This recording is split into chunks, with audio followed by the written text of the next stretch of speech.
First ever factory outlet Mukunda jewelleries KBHP Somajiguda Suchitra Hanamkonda Kothapet Chandanagar Khammam. Suman TV ప్రేక్షకులకు నమస్కారం. మనతో పాటు ఉన్నారు ప్రముఖ జ్యోతిషులు డాక్టర్ ప్రదీప్ జోషి గారు. వారితో మాట్లాడదాం. గురువు గారు నమస్కారం. శ్రీమాత్రే నమః. గురుగారు, కార్తీక మాసం అనగానే చాలా డౌట్స్ ఉంటాయి. మరి కార్తీక మాసంలో ఈ తులసి యొక్క వివాహం గురించి తెలియజేస్తారు గురుగారు, చిన్నగా క్లుప్తంగా. కార్తీక మాసములో కార్తీక శుద్ధ ద్వాదశి, కార్తీక మాసంలో వచ్చే మొదటి ఏకాదశి తర్వాత వచ్చేటువంటి ద్వాదశి రోజున తులసి వివాహం, తులసి దామోదర వివాహం అనేది చేయాలి. ఇది ఎందుకోసం అంటే జలంధరుడు యొక్క భార్య ఎప్పుడైతే గనక శ్రీ మహావిష్ణువుని ఆరాధిస్తుందో అప్పుడు ఆమెని శాపం పెడుతుంది. అందుకే రామావతారం, ఆమె పెట్టిన శాపమే రామావతారం. నీ భార్య నుంచి నువ్వు దూరం అవుతావు, నీకు భార్య వియోగం జరుగుతుంది అని ఆమె ఇచ్చిన శాపమే, జలంధరుడి భార్య ఇచ్చిన శాపం. జలంధరుడి భార్య కాబట్టి అప్పుడు జలంధరుడు చనిపోతాడు. జలంధరుడు చనిపోయిన తర్వాత అతనికి మోక్షం వస్తుంది. జలంధరుడు ఎవరో కాదు, సాక్షాత్తు ఆ మహాదేవుడి యొక్క అంశనే జలంధరుడు. తర్వాత ఆమెకి అనుగ్రహం శ్రీ మహావిష్ణువు అనుగ్రహిస్తాడు. నీవు శాలిగ్రామ స్వరూపములో నేను ఎప్పుడు పూజ చేసినా తులసి స్వరూపములో నేను తులసి అభీష్ట వరదాయుడుగా ఉంటాను. తులసిని ఎవరు నాకు నివేదన చేస్తారో వాళ్ళకి అడిగిందల్లా ఇస్తాను, ఏదంటే అది ఇస్తాను అని చెప్పి ఆమెని తులసిగా మారమని చెప్పి ఆమెను అనుగ్రహిస్తాడు. స్వామివారు శాలిగ్రామగా మారిపోతారు. ఇది వాస్తవంగా జరిగిన కథ తులసీదేవి. అయితే తులసీదేవి ఈ తులసి వృక్షంగా మారిపోతుంది కాబట్టి ఆమె ప్రార్థిస్తుంది, స్వామి నిన్ను శపించాను, కరడు కట్టిన రాతి మనిషివి కాబట్టి రాతిగా మారిపోని నేను శపించాను, కానీ నాకు కూడా బాధనే ఉంది, నేను మిమ్మల్ని వరించాలనుకుంటున్నాను, నేను వృక్షస్వరూపంలో కాబట్టి నన్ను కూడా మీరు వృక్షస్వరూపంలోనే వరించండి స్వామి అని అనుగ్రహించమని కోరుతుంది. అందుకే స్వామివారు దామోదర వృక్షం అంటే ఉసిరి చెట్టు, ఉసిరి చెట్టుని దామోదర వృక్షం అంటారు. సో ఉసిరి చెట్టు అంటే మీరు అనుకుంటున్న బెంగళూరు హైబ్రిడ్ కావు, గుండ్రంగా ఉంటుంది, ఇంత గుండ్రంగా ఉంటుంది. ఇలా చెయ్యంటే దీంట్లో కూడా పట్టేంత ఉసిరికాయ ఉండాలి, పెద్దగా ఉంటుంది. ఆ ఉసిరికాయ అది ఒరిజినల్, అది కూడా ఈ దీనికి సంబంధించిన జాతీయ. ఇది మనము జమ్మి వృక్షం అంటాం కదా, జమ్మి, చింత చెట్టు, అవి ఏ ఆకులు ఎట్లా ఉంటాయో ఇది కూడా ఆకులు అట్లాగే ఉంటాయి. కాబట్టి అలాంటి దామోదర వృక్షముని తీసుకొచ్చి లైవ్ ప్లాంట్ తీసుకొచ్చి వివాహం చేయాలి చాలామంది. కానీ చాలామంది ఏం చేస్తారంటే కోసి ఆ కొమ్మ తీసుకొచ్చి తులసి చెట్లు తీసుకొచ్చి పెడతారు. సరే ఏదో అట్లా ఈ మధ్య అట్లా అంటుకట్ట అది కూడా చేస్తున్నారులేండి. సరే నేనేమంటాను అంటే ఒక కుండీలో కుండి కొనండి, ఏం పోయేది, డబ్బులు ఉన్నాయి కదా, ఓ 200 పెడితే కుండి దొరుకుతుంది. చక్కగా ఉసిరి చెట్టు కుండి కొనండి, తులసి కుండి కొనండి, రెండు పక్క పక్కన పెట్టండి. పక్కన పెట్టి తులసి వివాహము, ఇది కార్తీక శుద్ధ ద్వాదశి రోజున తులసి వివాహం చేయాలి. జీలకర్ర బెల్లం పెట్టడం, మన మనుషుల పెళ్ళిళ్ళు ఎలా చేస్తామో అలాగే పెళ్ళిళ్ళు చేయాలి. చక్కగా జీలకర్ర అల్లుడి కాలు గడిగినామని చెప్పి శ్రీ మహావిష్ణువు యొక్క మూర్తి పెట్టాలి. అక్కడ లక్ష్మీ సాన్నిధ్యమే, మళ్ళీ తులసి అని అట్లా భావన వద్దు, లక్ష్మీ సాన్నిధ్యమే, లక్ష్మీనారాయణ కళ్యాణమే అది. ఎందుకోసమంటే లక్ష్మీ అంశ తులసిలో ఉంటుంది కాబట్టి లక్ష్మీనారాయణ కళ్యాణం అన్నగా భావిస్తూనే లక్ష్మీనారాయణ విగ్రహం పెట్టుకొని విగ్రహానికి చక్కగా అల్లుడికి కాలు గడగాలి, ఇక్కడ కూతురికి కూడా కాలు గడగాలి. కూతురు అంటే ఎవరు? లక్ష్మీదేవి. సో లక్ష్మీదేవి కూడా కాళ్ళు గడగాలి. ఇద్దరు కాళ్ళు గడిగి జీలకర్ర బెల్లం పెట్టడము, అడ్డం బట్ట పెట్టడము, మంగళాచరణ చేయడము, తర్వాత బాసింగం కూడా కట్టాలి.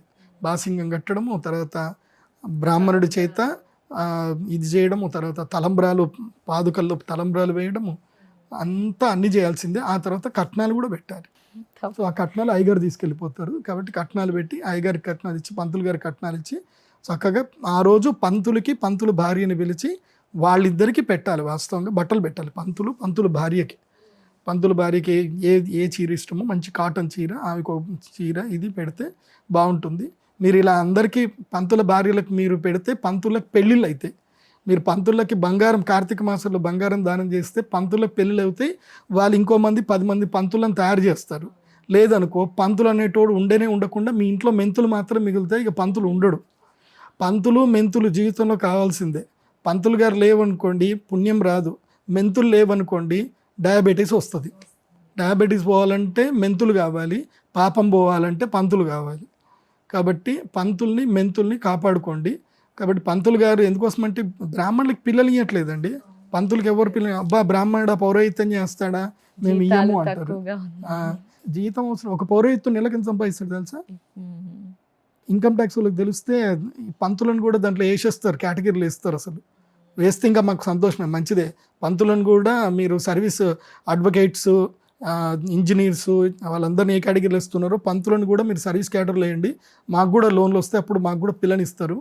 కాబట్టి పంతులు, ఒక పంతులు చండీ వచ్చినటువంటి వాడైతే, దేవి సప్తశతి బాగా వచ్చినటువంటి బ్రాహ్మణుడైతే నెలకు 3 లక్షలు సంపాదిస్తాడు. 3 లక్షలు.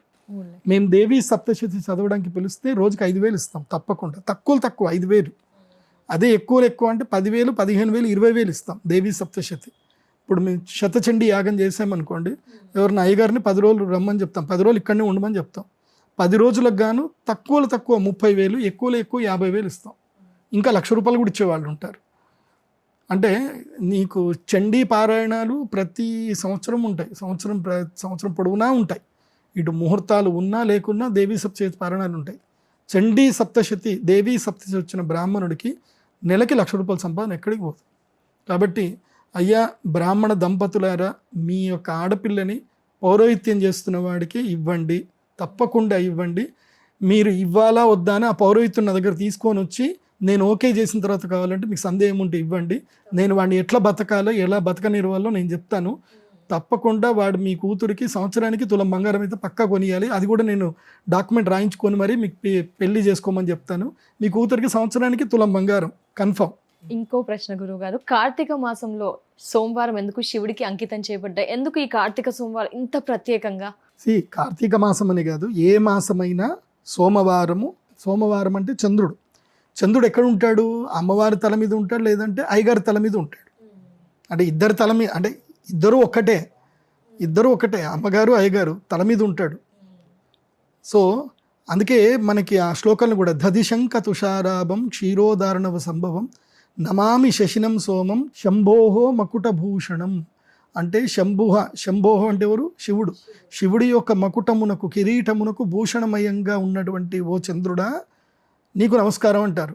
సో ఎందుకోసం అంటే చంద్రుడికి అపఘాతం వచ్చినప్పుడు, చంద్రుడికి శాపం పెట్టినప్పుడు దక్షుడు శాపం పెడతాడు, నువ్వు రోహిణి దగ్గరనే ఎక్కువ ఉన్నావట, నా మిగతా పిల్లల దగ్గర ఉండట్లేదు అని శాపం పెడితే చంద్రుడికి కళావిహీనం అయిపోతాడు. అప్పుడు చంద్రుడిని శివుడే అనుగ్రహించాడు కాబట్టి అప్పుడు చంద్రుడు చెప్తాడనమాట, నా వారం నీకు అంకితం చేస్తున్న స్వామి, ఎవరైతే సోమవారం రోజు శివధ్యానం చేసి శివపూజ చేస్తారో వాళ్ళకి నేను ఏ రకమైన మానసిక ఒత్తిడి కలిగించను అని చెప్పి చంద్రుడు చెప్పాడు. కాబట్టి సోమవారము శివుడికి అంకితం. ఇంకా కార్తీక సోమవారం అంటే కార్తీక మాసము శివుడికి ఇష్టమైన మాసం కాబట్టి, కార్తీకములో సోమవారం శ్రేష్టం కాబట్టి కార్తీక సోమవారం. సో సోమవారం ప్రతి సోమవారం శివధ్యానం చేయాల్సిందే, ప్రతి సోమవారం పూజ చేయాల్సిందే. ధన్యవాదాలు గురుగారు, మీ విలువైన సమయాన్ని కేటాయించి ఈ కార్తీక మాసం, దీపావళి అంటే ఏంటి, చాలా వివరాలన్నీ కూడా చాలా క్లుప్తంగా యంగ్స్టర్స్కి, పెద్దవాళ్ళకి అందరికీ అర్థమయ్యే విధంగా చాలా చక్కగా కొన్ని పరిహార మార్గాలు కూడా తెలియజేసినందుకు చాలా ధన్యవాదాలు గురుగారు. నమస్కారం. శ్రీమాత్రే.